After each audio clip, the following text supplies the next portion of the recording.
Hey everybody, welcome back to Active Self-Protection Extra. It's Neil. I'm out here on the Widener Range. It's the first trip. It's not necessarily the first trip of 2023, but it's the first trip in the last, I don't know, 60 days. And the snow is finally melting. You can see that most of it is gone now. It's about 77 degrees out here today. So we are loving life right now in South Dakota because things are starting to turn green, and finally the snow, this record snow we got this year, is finally starting to go away. And I'm way overdue to do some shooting on the range, and came down here today. And as I was setting up, it dawned on me I don't have half the stuff that I need, so maybe I'm gonna make a quick video about that. That's what we're gonna do today. POM pepper spray has recently reformulated for even more effect when you bless the deserving with the hot sauce.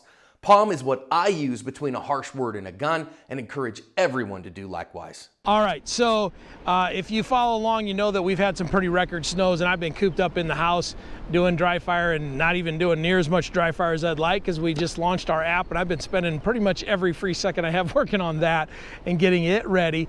But today is the day. I'm getting ready. We've got some classes coming up that we're helping out with at the Girl and the Gun and at the Mingle, and then we've got a class in Cleveland coming up here not too long, and over in the St. Louis area.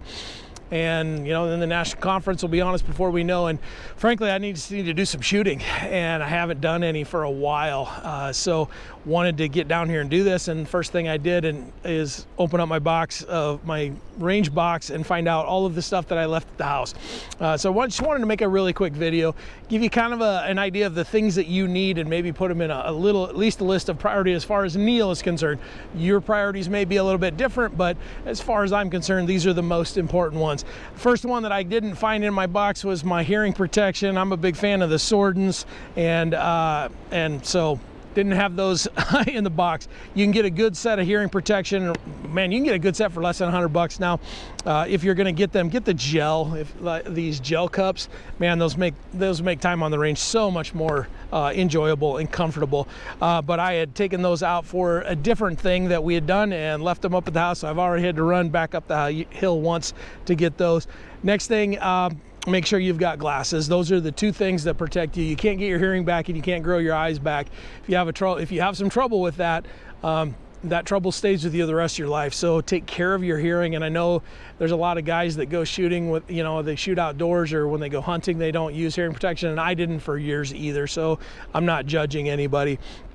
What I will tell you is I have a constant ringing in my ears that I hear every morning when I wake up and every night before I go to sleep. So maybe you want to consider that and use some of Neil's experience to your benefit. Get yourself a good set of hearing. I also know some people that have had major eye issues as well. So a good set that wrap around the side here so that something can't get in the side when you're shooting, especially if you're at an open range with other people and other people shooting right next to you. It's pretty easy for stuff to get inside the glasses. And I have felt things hit the side of my glasses right here. So these are the ones. And frankly, these have my prescription. They have transitions and all of that, so I don't have to deal with the sunlight and all of that when I'm at the range. Giving yourself some creature comforts isn't a bad idea either. That's the gel cup and the transitions. I consider those my comfort things. But these are number one. You do not go shooting without those. And if you're shooting with me and you don't have those, you don't get to shoot. So that's just something that's kind of a rule I live by. And I know a lot of people do, and I'm not judging people that don't want to do that too much, but I kind of am. If it's not important to you, it won't be important to the people watching you either. So the next thing is to have some sort of medical kit with you. I'm at the range by myself today, so I am my only first responder.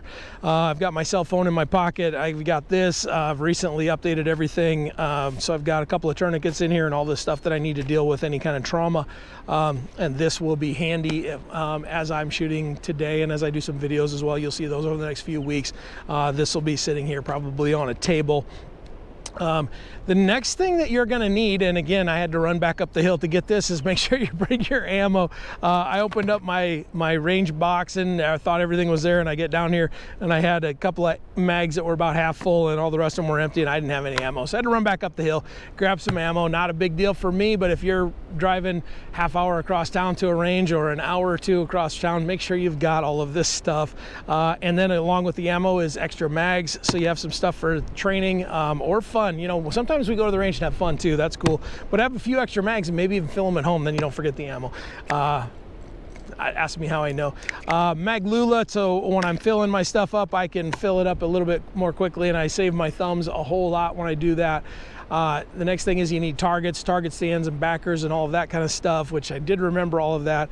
A good staple gun, I'm not crazy about that one, but I spent way too much money on it to give up on it yet. But this one doesn't always reset, and I always joke about making it reset in the recoil, but it is what it is. And but if you don't have a stapler or some adhesive to stick your targets up, that turns into a challenge as well. So I hope that, you know, this is stuff that is all basic to most folks, and it will be. And so I get it, and I'm sure that there's a whole bunch of other stuff that people want to bring to the range.